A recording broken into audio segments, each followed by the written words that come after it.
Hello, my name is Elizabeth Hallows and I'm a physiotherapist and a moving and handling trainer and advisor. And I'm here today to go through some slings from the Osprey Sling Company. This demonstration that we're going to do now is using the Cressy Sling. I'll hold it up so that you can see the shape of the sling. The Cressy Sling has been designed with some specific features. One of them is a neck roll that's integral to the sling, which you'll see being used in a moment. And secondly is a slidey panel down the back of the sling, which means that we can introduce the sling either by rolling in the more normal way or by sliding the sling down from the person's shoulders.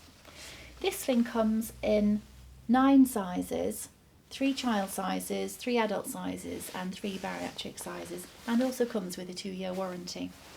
So I'm going to use it now to hoist Paul from the bed and into a wheelchair with the help of Darren here, who's going to lend a hand. Right, Darren, we're going to roll Paul to get the sling under. So if I could ask you just to move his arm away, and that one. Could you put your hand on his hip and on his shoulder and just roll Paul towards you? Okay there, Paul? Yes, fine. Hold it there. And I will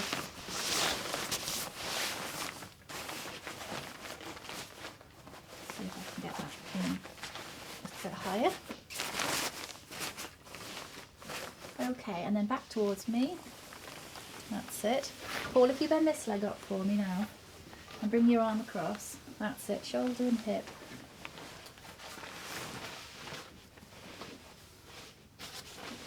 And back again, and we need to check whether you are central, which I think you are. Okay, I'm going to fix the leg straps on now. They come through easily with the sliding material. I'm going to pass the short blue through the short green like that, and I'll hold that there for you, Darren, thank you. That's it, and here. We've got all these choices of loops to use, and it's one of the advantages of this sling, in that when you then write a care plan for this particular service user, you can state which colour leg loop to use, and it will be very clear to everybody who's got to follow that handling plan. For Paul, we're going to try using the longest loop, which is the blue colour. Okay. The shoulder loops are unusual on this sling, and they move as the person moves within the sling, and I'll show that to you in a moment, but there's not a choice of loops, so we don't need to write anything particular down for that. Okay, are you all right if I bring the hoist in now?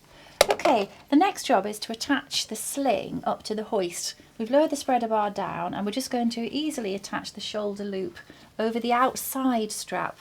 We've got a choice of colours, and we usually would use one of the longest ones for the legs. And in Paul's case, we're going to try the blue and see what position he comes up in. And we attach that onto the spreader bar quite easily. Okay. Right, Paul, we're ready to go up now. Okay. Darren, would you mind just putting a hand under Paul's head as we start to go up?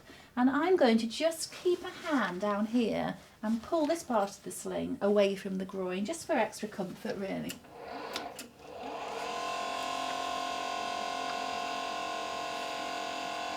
Now, Paul, do you want to put your hands across your tummy again for me now? Thank you.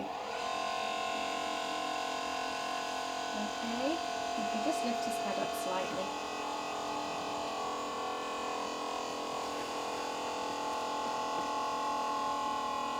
Okay, Paul, you can relax your hands. Alright. Just watch Paul as he's coming up. You see that the sling brings Paul up into a sitting position. Is that okay, Paul? It's fine. Are you comfortable? Mm. And it sometimes helps to have a little wriggle. Just have a wriggle into the sling. That's better. So, I'm going to ask Paul now to push back as if he was perhaps resisting being hoisted or having an extension spasm. And let's see what happens to this long shoulder loop here. Okay, Paul, off you go.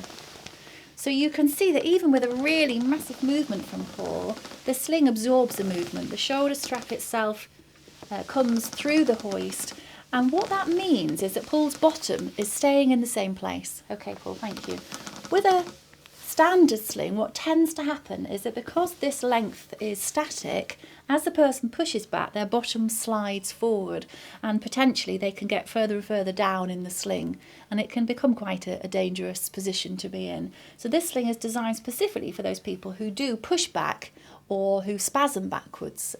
Either way, it comes to the same thing. Show us that one more time, Paul, please. Okay, and back again. And you can see that when he's relaxed back again, he's still in exactly the same position that he was in to start with. Thanks, Paul. Okay, Paul, we're going to move you across now to the wheelchair. Going to go sideways. I've lined the wheelchair up such that I'm not going to have to do too much pushing back as I lower Paul down into this chair.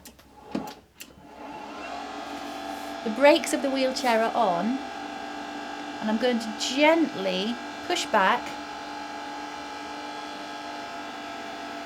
Now I'm going to stop for a moment because I'm not quite happy with my wheelchair position. Paul, would you hold that for me?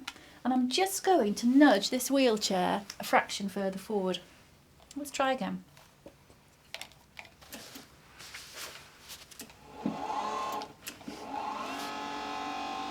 That's better. You can see now the chair is slightly tipping. What that tells me is that Paul's back is against the chair, and I know then that I'm going to get his bottom right to the back of this chair, which is what my goal is. At this stage I need to get myself down so that I'm not in a stoop posture. Keep a steady back pressure on Paul. And down. Once his bottom is down and the chair has corrected itself back onto all four wheels, I'm next going to focus on the position of the spreader bar. Okay there, Paul. Yeah. Before I go any further, I want to check Paul's position in the chair, because if I'm not happy with it, then I'll have to go back up. So rather than come all the way down, I'm just going to stay there a moment, Paul, and I want to just see if I can feel whether you are fully back in this chair, which you are. Are you feeling comfortable like that? Fine.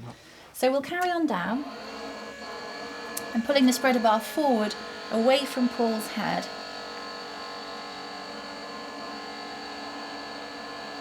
And I tend to bring the spreader bar down below Paul's face so that there's less likelihood of him hitting his face onto this. Take the straps off.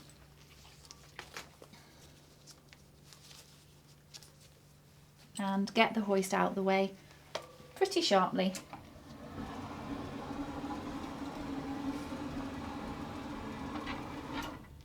Now this sling needs to come out. It can't be left in place under Paul, because Paul will be sitting on the ridge of the sling, and that could cause pressure problems. So I'm undoing the leg straps as so, and then I need to get down again to look after my back in order to slide these leg straps out. Paul, could you put your foot on my leg, please?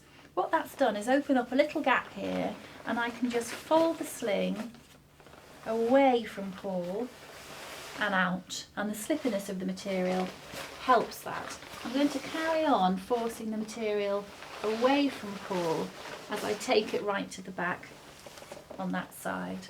Same thing exactly on this side now.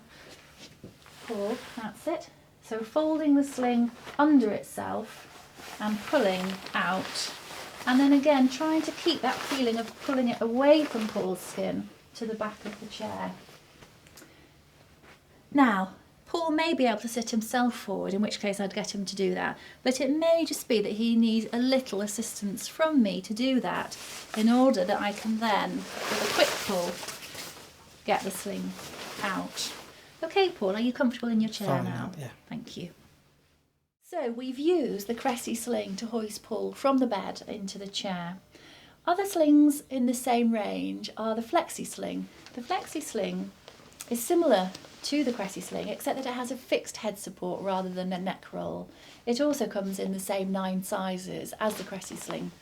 3 children, 3 adult and 3 bariatric sizes.